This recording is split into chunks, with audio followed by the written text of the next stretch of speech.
Bonjour à tous, je m'appelle Shaibi Amadi, je suis actuellement en classe de Terminal SAPAT qui veut dire Service aux personnes et animation du territoire. Je suis une personne qui aime beaucoup écouter de la musique, faire du sport, de la randonnée, jouer avec des enfants et coiffer mes clients. Sachez que je suis une personne généreuse et très sympathique. Et vous, Monsieur Dufour, qu'est-ce que vous en pensez de la solidarité ? La solidarité, c'est important, mais je crois que tu vas en parler beaucoup mieux que moi. Alors pour moi, la solidarité, c'est le fait de savoir vivre ensemble, c'est le fait de s'entraider, mais aussi le fait de ne pas laisser les autres de côté et de se soutenir à travers des projets. Être solidaire nous permet d'aller plus loin ensemble dans toutes les circonstances. Exemple, à Mayotte, les mamans s'entraident lors des grands événements culturels comme le Manzaraka, le Maoulida, les enterrements et autres, en faisant des gâteaux culturels, et les papis qui, à côté, les aident en ramenant du bois et après ils le coupent pour faire du feu. Et vous, très chers téléspectateurs, êtes-vous solidaires ? Moi, je pense que je suis solidaire car je garde souvent les enfants de ma sœur quand elle va travailler. Et quand je rentre tôt à la maison, je cuisine pour que ma mère n'a pas à cuisiner après quand elle rentre du travail. Donc, je te laisse la parole, Warda, avant que je ne raconte toute ma vie ici. Bonjour à tous, je m'appelle Ali Abdallah Warda. Actuellement, je suis en classe de SAPAT, ça veut dire personne en animation au territoire. Je viens d'origine comorienne, j'aime dormir et écouter la musique. J'ai choisi le thème de la solidarité envers les personnes en situation de handicap est important. J'ai choisi ce thème car il reflète nos valeurs humaines comme l'empathie et le respect. Elle contribue à créer une société plus juste et inclusive, enrichissant notre communauté avec les diversités. De plus, aider les autres, renforcer notre propre bien-être en favorisant un sentiment de connexion et d'importance, de pertenance. En somme, cette solidarité est essentielle pour permettre à chacun de s'épanouir. Aujourd'hui, je l'avoue, par la force des choses, je suis bien obligée de les voir autrement. Et je crie au début, la vie n'est pas morose. Sache-nous regarder sans nous voir différents. Ce poème est cité par M. Gérard.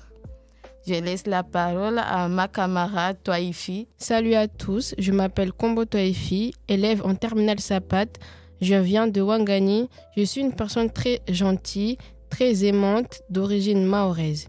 Je suis passionnée de voyage. Plus tard, j'aimerais être assistante sociale, ce qui me passionne niveau métier. Alors, bienvenue dans notre podcast. Aujourd'hui, on va parler d'un sujet qui fait chaud au cœur. Les initiatives solidaires pour l'éducation à Mayotte. Oui, ça sonne un peu sérieux, mais ne vous inquiétez pas, je vais mettre un peu de peps là-dedans. Imaginez un peu des bénévoles qui se transforment en super-héros de l'éducation. Ils enfilent leur cape et partent à la rescousse des élèves en détresse. L'éducation sentimentale de Gustave Flaubert. Ce roman explore les inspirations et les luttes des jeunes. Il cite « Il n'y a pas d'éducation sans souffrance ». Cette situation souligne l'idée que l'apprentissage est personnel, passe souvent par des épreuves et des désillusions. À Mayotte, plusieurs initiatives solidaires se mettent en place pour améliorer l'accès à l'éducation. Des associations locales organisent des programmes de lutte, des programmes de tutorat pour aider les enfants en difficulté scolaire, leur offrant ainsi un soutien personnalisé. De plus, des collectes de matériel scolaire sont régulièrement organisées pour fournir aux élèves les outils nécessaires à leur apprentissage. Ces actions visent à réduire les inégalités d'éducation et pour promouvoir un environnement d'apprentissage inclusif pour tous les jeunes de l'île. Pour conclure, Passons à notre dernière intervenante qui va nous partager son point de vue sur ce sujet passionnant. Très chères auditrices, auditeurs, bonjour, je me présente, je m'appelle Bahati et je suis aussi en terminale Sapat. Je viens de Longoni, un village très soudé et donc très solidaire. Mais en général, ici à Mayotte, nous Mahorais et Mahoraises sommes d'une immense solidarité depuis des générations entières. On a eu comme projet de classe avec mes collègues ici présentes et notre professeur, M. Dufour, ici présent, d'animer ce podcast avec comme thème la solidarité. Alors je me suis moi-même surprise à me questionner, au final, qu'est-ce qu'une solidarité? À quoi consiste cette solidarité? Et surtout, pourquoi doit-on s'y en tenir autant? Alors j'écris mon tout premier poème. Dans les rues de nos vies, la solidarité s'éveille. Un souffle d'espoir, une main qui se réveille. Quand la douleur frappe, quand le cœur se serre, c'est ensemble qu'on avance, c'est ensemble qu'on espère. On tisse des liens, on bâtit des ponts.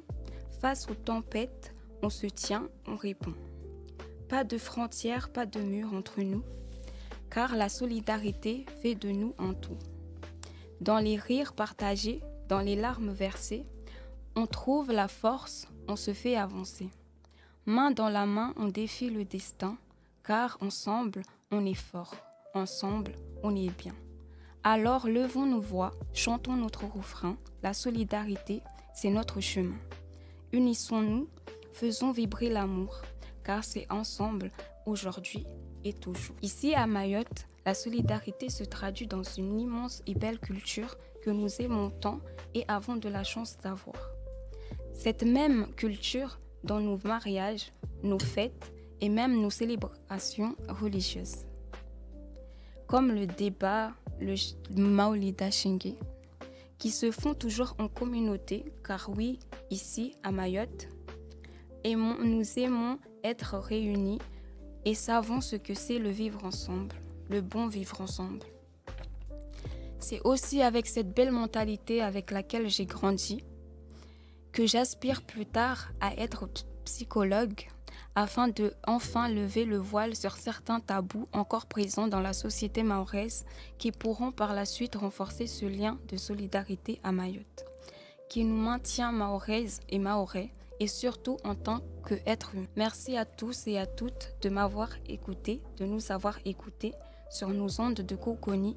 Il nous était important de rappeler la solidarité, sujet qui nous tient énormément à cœur, en espérant que notre prise de parole vous en initiera davantage.